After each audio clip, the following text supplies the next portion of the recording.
It is hard to imagine the seas, the largest mass of water that covers 3/4 of the earth, suddenly begin to froth and boil.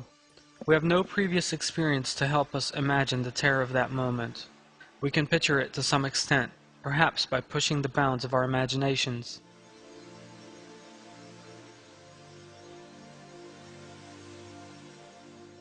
The earth will disgorge all its weight on that day. This means that the subterranean stratum, at a temperature of around 4,500 degrees, will pour out of everywhere it can do so.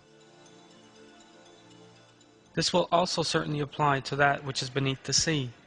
Anyone who has seen the progress of lava under the sea on a documentary program has witnessed a stunning scene.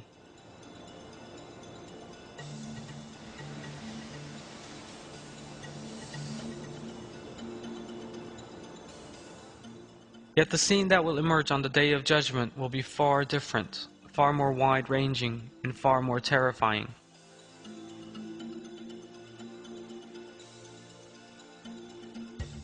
All the seas on the earth will burn, and an unstoppable mass of fire and flame will head towards human beings.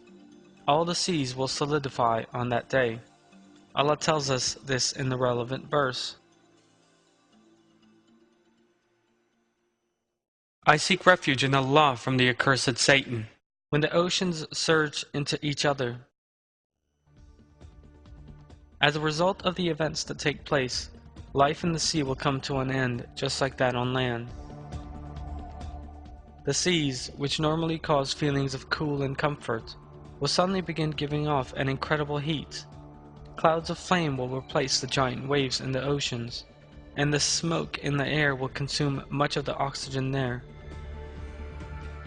The picture of the boundless seas burning and bubbling fiercely will prevail over much of the world, and bring many catastrophes with it.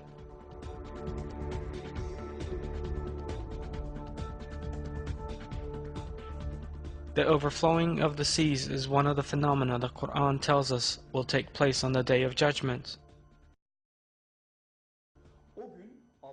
By the will of Allah, disasters in the sea will be added to those on land on the Day of Judgment.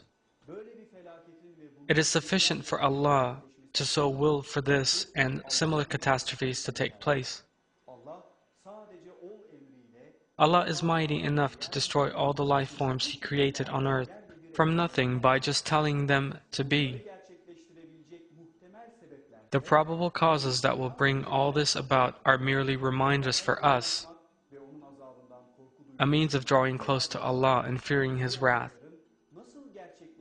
The way these events will take place and what their causes will be is known only in the sight of Allah. There may be no direct cause, and the Day of Judgment may begin suddenly in all its manifestations. Some instances that may well take place are to do with the overflowing of the sea. It is a known fact that when an earthquake occurs underneath the sea, giant waves form on the surface. The waves that spread from the epicenter head rapidly for the shore at surface speeds of up to 750 kilometers per hour. Waves not even 1 meter tall in the middle of the ocean can rise to several meters in height when they reach the shore. A similar wave following the Indonesian earthquake led to the deaths of hundreds of thousands of people. As we have seen, although earthquakes or volcanic eruptions that take place under the sea affect only a specific region, they also cause the seas to overflow and kill thousands of people. Yet on the Day of Judgment, in the same way that nothing will be left standing above the ground, so nothing will be left unshaken beneath the sea.